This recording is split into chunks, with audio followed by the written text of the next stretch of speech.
जामिया जिंदाबाद। नमाज पढ़ने वालों के लिए जहन्नम है। कौन लोग हैं वो लोग नमाज पढ़ने वाले जो सुस्ती करते हैं, बैठकर बलवा चौक में, सिकटिया हाट में, जोकी हाट में और धोबनिया चौक में बैठकर गप्पे मारते हैं, पान खाते हैं, चाय पीते हैं, अजान हो जाए, नमाज का वक्त हो जाए, कोई फिक्र नहीं उन लोगों के लिए कि हाँ चलो नमाज हो गया दूसरे टाइम जाके पढ़ लेंगे। उन लोगों के लिए नमाज पढ़ते हैं लेकिन नमाज का मजाक बनाकर पढ़ते हैं। इसीलिए आज से ये अहद कीजिए कि इंशाअल्लाह हम लोग पाबंदी से टाइम पर नमाज पढ़ेंगे। जितने भी नौजवान है, न्यू जनरेशन, वो सब ये अहद करें कि इंशाअल्लाह मौलाना हम नमाज पढ़ेंगे। शिकायत करते हैं लोग कि मौलाना अब्दुल्ला साहब आप इलाके में टाइम नहीं देते। 6 महीना पहले से मेरी तारीख ले लेते हैं लोग, 6 महीना पहले। यहाँ नहीं, बांग्लादेश का प्रोग्राम इस साल फरवरी में 3 प्रोग्राम मेरे बांग्लादेश में आउट ऑफ कंट्री है बांग्लादेश का। 4 महीना पहले उन्होंने तारीख बुक कर ली और 4 महीना पहले उन्होंने शेड्यूल सेट कर दिया, मौलाना टिकट बनवा लीजिए, सब कुछ कर लीजिए, बस वीजा के इंतजार में। वो लोग हम नहीं आते, ये हमारी अब 4 महीना पहले बुक करके टाइम ले लेते हैं वो लोग। एंड टाइम पे अगर हम मना कर दें, ये झारखंड में एक प्रोग्राम था, नहीं जा सके टाइम पे, हम थके हुए थे, वहां के लोगों ने स्टेज पे आग लगा दिया कि क्यों नहीं आए मौलाना अब्दुल्ला साहब। इसीलिए वादा करते हैं उसको पूरा करते हैं, और जो बात कही जाए, जो बात हम कहेंगे, वही बात हमसे बड़े मुअज़्ज़ज़ उलमा हस्ती मुफ्ती खालिद हबीब साहब बड़ी काम की बात करते हैं। मुफ्ती अतहर साहब बहुत इस्लाह मुआशरा में जहेज के ताल्लुक से बड़ी काम की बात करके गए। जहेज हम मुसलमान लेते हैं, किसने? मोदी जी ने कहा जहेज लो, योगी जी ने कहा कि जहेज लो। मुसलमान जानता है कि जहेज लेना और देना नाजायज हराम है, तो क्यों लेता है मुसलमान? नमाज छोड़ना गुनाह है, क्यों छोड़ता है मुसलमान नमाज? चुगलखोरी करना पाप है, क्यों चाय की दुकान पर बैठकर किसी के लिए बुराई करता है? गीबत करना गुनाह है, क्यों मुसलमान गुनाह करता है? ये सवाल किसी ने तो मजबूर नहीं किया। आज हम अपने गुनाहों की वजह से इतने दलदल में फंस गए हैं कि अल्लाह तबारक व तआला हमारी दुआएं भी नहीं सुनता है कि अल्लाह जमीन पर कुछ हो रहा, गाजर मूली की तरह काटने की तैयारी की जा रही है। 2 नौजवानों को राजस्थान में मार दिया गया, बुल्लेरों में डालकर उनको पेट्रोल डालकर जलाकर भस्म कर दिया गया, कोई आवाज नहीं निकली, न हमारी तरफ से न हमारी तंजीमों की तरफ से। लेकिन जो मुजरिम था, जो कातिल है, उसको पुलिस पकड़ने पहुंचती है तो सारे लोग उनके फेवर में खड़े हो जाते कि नहीं, ये बच्चे को पकड़ोगे तो हमारी लाश से गुजरना होगा। यानी कातिल को बचाने की बात, और जो बेचारा मर कर चला गया उनके लिए कोई आवाज बुलंद करने वाला नहीं है। क्यों? क्योंकि मुसलमान अंदरूनी एतबार से खोखला हो चुका है। क्यों खोखला हो चुका है? मुसलमान नमाज नहीं पढ़ता, डर जाता है, नहीं जनाब फना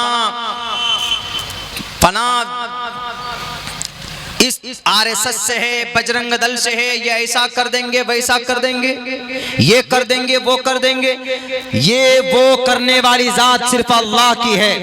हक बात बोलना सीखो, अपनी आवाज बुलंद करना सीखो। ये जभी होगा जब आप पाबंदी से नमाज पढ़ेंगे, रूहानी एतबार से आपका ईमान मजबूत होगा, आप किसी के खिलाफ नहीं डरेंगे सिवाय अल्लाह के। लेकिन ये जब होगा जब आप अल्लाह से कनेक्टेड होंगे। या हम अल्लाह से कनेक्टेड तो होते नहीं हैं, नमाज पढ़ते नहीं हैं। नमाज पढ़िए, इंशाअल्लाह तबारक व तआला एक अलग तरफ की कैफियत आपको महसूस होगी कि नमाज पढ़ने का क्या मजा होता है, क्या सुकून मिलता है। इसलिए जवानों, आज से ये अहद करो कि नमाज पढ़ेंगे। दूसरी बात ये, अभी तुर्की के अंदर जलजला आया। जलजला क्यों आता है? इसके 2 रीजन हैं। एक तो ये कि अल्लाह तबारक व तआला कुरान और हदीस की रोशनी में हमारा अकीदा है कि जब अल्लाह चाहता है जमीन का ऑर्डर देता है तो जलजले आते हैं। और जलजला आने का वर्णन कुरान में भी है, हिंदू भाइयों के ग्रंथ में भी है। एक मंत्र है, उसको गुरुर पुराण का मंत्र बोला जाता है। ओम पूर्णमिदः पूर्णमिदं पूर्णात् पूर्णमुदच्यते पूर्णस्य पूर्णमादाय पूर्णमेवावशिष्यते। ओम शांति ओम शांति ओम शांति।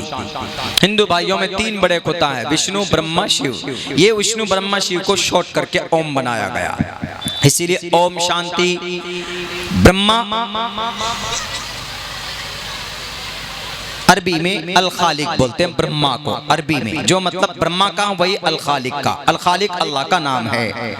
विष्णु का जो मतलब है अरबी में उसको रब्बुल आलमीन बोलते हैं। रब्बुल आलमीन अल्लाह का नाम है। शिव अरबी में उसको अल कहार बोला जाता है और अल कहार अल्लाह की सिफत है। तो विष्णु ब्रह्मा शिव तीनों को मिला के ओम बना, और विष्णु ब्रह्मा शिव ये तीनों से अल्लाह का नाम अरबी में आता है। इसीलिए मौलाना अरशद मदनी ने कहा था कि हिंदू भाइयों के यहाँ जैसा अकीदा ओम का है, ओम को वो लोग यूं समझते हैं कि ओम कभी नजर नहीं आता, यानी ईश्वर कभी नजर नहीं आता। हमारे यहाँ भी क्या अकीदा है कि अल्लाह नजर नहीं आता। अल्लाह को किसी ने देखा? किसी ने नहीं देखा। हम और आप कोई देख सकते? नहीं देख सकते। क्यों? कुरान का फैसला है, ला तुदरिकुल अबसार व हुवा युदरिकुल अबसार। अल्लाह को कोई नहीं देख सकता, लेकिन अल्लाह हर किसी को देख रहा है। वो ऐसे है, पूरी दुनिया ऐसे जैसे आपके हथेली में हो, अल्लाह के हथेली में ऐसे पूरी दुनिया। तो अल्लाह को कोई नहीं देख सकता, लेकिन अल्लाह हर किसी को देखता है। हिंदू भाइयों का यही अकीदा है। न संदरूषी तिष्ठति रूपमस्या न चक्षुषा पश्यते कश्चनैनम। परमात्मा को कोई नहीं देख सकता, लेकिन परमात्मा हर किसी को देखता है। ईश्वर मौलाना अरशद मदनी ने यही तारीफ समझाने की कोशिश की थी। उन्होंने ये बात कही थी कि जैसे आप लोग ओम को मानते हैं, वैसे ही हम लोग अल्लाह को मानते हैं। यानी जो ओम है जैसा, वैसे ही हमारे यहाँ अल्लाह है। इस पे बड़ा वबाल हुआ बहुत ज्यादा, खैर उधर नहीं जाना चाहूंगा मैं। बड़ी तफसीली बात उसमें हमने की, आप लोगों को जल्दी समझ में भी नहीं आएगी। तो ये बात यहाँ जब सामने आ रही है, तो इसलिए मैंने आप लोगों के सामने में पढ़कर बताया कि जब अल्लाह तबारक व तआला ऑर्डर देता है कहीं पर, अल्लाह की मशीयत के बगैर कुछ नहीं होता, तो जलजले आते हैं। अल्लाह के नबी अलैहि सलाम फरमाते हैं, जब 3 गुना कसरत से हो, 3 गुना ज्यादा हो, तो अल्लाह तबारक व तआला की तरफ से जलजले का इंतजार करो। अम्मा आयशा रावी हैं। अम्मा आयशा कौन? अल्लाह के नबी अलैहिस्सलाम की सबसे छोटी बीवी, उम्र के एतबार से कुंवारी बीवी। आप अलैहिस्सलाम ने 11 शादी की। 11 शादियों में से आप अलैहिस्सलाम की सिर्फ एक बीवी कुंवारी थी, अम्मा आयशा सिद्दीक़ा रज़ियल्लाहु ताला अन्हा। वो कहती हैं कि अल्लाह के नबी ने फरमाया कि जब 3 गुना ज्यादा होने लगे तो उस वक्त जलजले आते, और जब जलजला आता है तो फिर पूरे इलाके के इलाके तबाह हो जाते हैं, गांव का गांव ऊपर नीचे हो जाता है।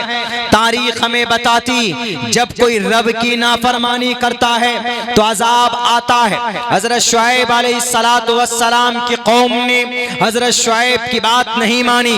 शुएब कौन थे? अल्लाह के पैगंबर और नबी थे।